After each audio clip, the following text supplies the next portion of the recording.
दोस्तों इस टाइप के क्वेश्चन को कैसे सोल्व करें जब आपका HCF and LCM of two numbers are given है और वन ऑफ द नंबर या तो गिवन होगा और अदर नंबर फाइंड कर लिया जाएगा या कुछ ऐसी कंडीशन दे रखी हो। देखिए सबको सोल्व करने का आपको एक सिंपल सा तरीका बता रहा हूँ, ठीक है, जो कि बहुत काम आने वाला है। या आपको यहाँ पे ऐसा पूछ लिया जाएगा HCF एंड LCM गिवन है और आपको वो यहाँ पे टू नंबर्स पूछ लिए जाए कि वो नंबर कौन से हैं, ठीक है, वो बताइए। तो इनको देखिए हम ऐसे सोल्व करेंगे। तो यहाँ पर हमने सोल्व कर दिया, सोल्व करेंगे अपना सॉल्यूशन। लेट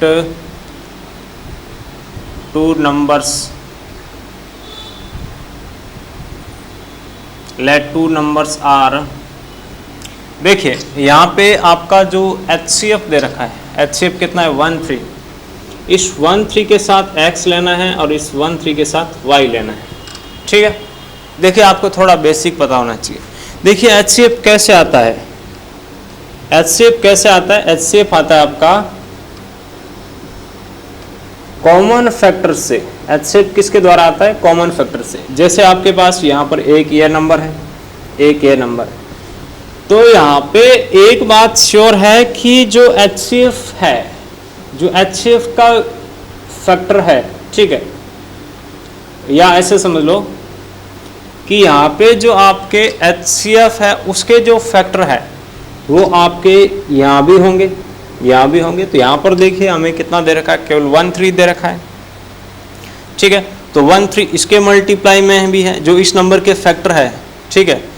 यहाँ पे मान लिया अदर जो फैक्टर वो x है, इसके अदर फैक्टर y है, ठीक है। जैसे हम एक एग्जांपल लेके देखें उससे आपको और ज़्यादा क्लियर होगा, ठीक है। ऐसे मैं बोलूँ तो लैंग्वेज समझ नहीं आया होगा आपको। जैसे हमें 8 और 16 का क्या निकालना है, अपना HCF निकालना है। तो हम क्या करेंगे, यहाँ पे इनके दोनों को फैक्टर करेंगे। 8 के फैक्टर कर दिया दोस्तों, क्या आ गया, ये आ गया। यहाँ पे 16 के फैक्टर कर दिए, ये आ जाएंगे, ठीक है। HCF क्या है दोस्तों, आपका इन दोनों के कॉमन फैक्टर। तो ऐसे फैक्टर जो यहाँ भी है यहाँ भी है, कितना आ गया आपका 8 आ गया। अब देखिए हम जैसे इस नंबर को लिखना चाहेंगे, जैसे ये माना हमें पता नहीं है, हम इसको लिखना चाहेंगे ऐसे लिख सकते हैं 8x लिख सकते हैं। जैसे इसको हम लिखना चाहें, ये हमें पता नहीं है, तो इसको हम ऐसे लिख सकते हैं 8y। उसके बाद x और y की हमें वैल्यू पता करनी है। तो यहाँ पे जैसे हमें कैलकुलेट करेंगे तो x की वैल्यू कितनी मिल जाएगी, 1 मिल जाएगी। यहाँ y की वैल्यू हमें 2 मिल जाएगी, ठीक है। ऐसे समझ आ गया होगा। फिर भी नहीं समझ आया है तो आप जो ऐसे देख लो कि जो HCF है उसके साथ x और y लेना है।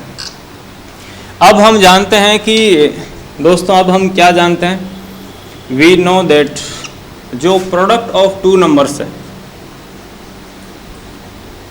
प्रोडक्ट ऑफ टू नंबर्स क्या होता है, product of their LCM and HCF। तो LCM हमें यहाँ पे कितना दे रखा है, ये दे रखा है LCM, और HCF कितना दे रखा है 1 3। 1 3 से 1 3 कैंसिल आउट हो गया।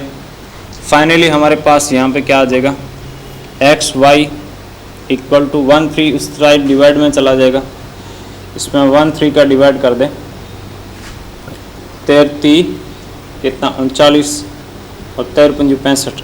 तो यहाँ पे हमारा देखिए एक्स वाई इक्वल टू कितना आ गया 35। तो देखिए यहाँ पे आपके पास पॉसिबिलिटीज़ क्या है, पॉसिबिलिटीज़ यह है कि हम एक तो ऐसे लिख सकते हैं, एक इसको ऐसे लिख सकते हैं, देखिए 5 × 7, यानी आपके पास यहाँ पर x की वैल्यू क्या आ सकती है, x equal to 35, y equal to 1 और x इक्वल टू 5। देखिए इसका फर्स्ट का कंपेयर, लास्ट का कंपेयर, y इक्वल टू 7। ये आपके पास यहाँ पर क्या आ गई दोस्तों, पॉसिबल वैल्यूज आ गई है। क्या आ गई, जो संभावित मान है वो आपके पास यहाँ पे x और y के मान आ गए। क्या आ गए, संभावित मान।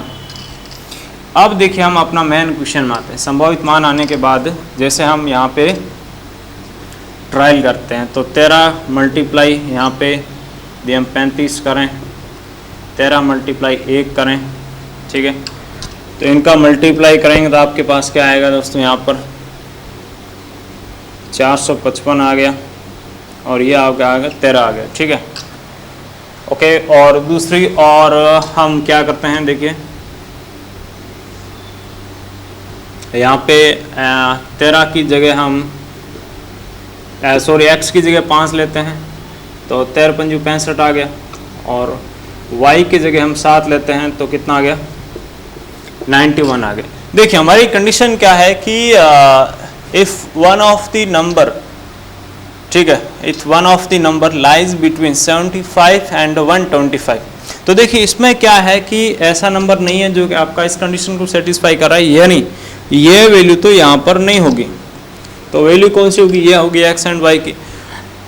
तो देखिए ये क्या है, लेस देन 75 है, ठीक है, मतलब इस रेंज में नहीं है, तो ये नंबर तो नहीं है, ये हमारा आंसर यहाँ नहीं है। यहाँ हमारा आंसर क्या है 91। ओके, तो यहाँ पे हम ऐसा लिख सकते हैं, देखिए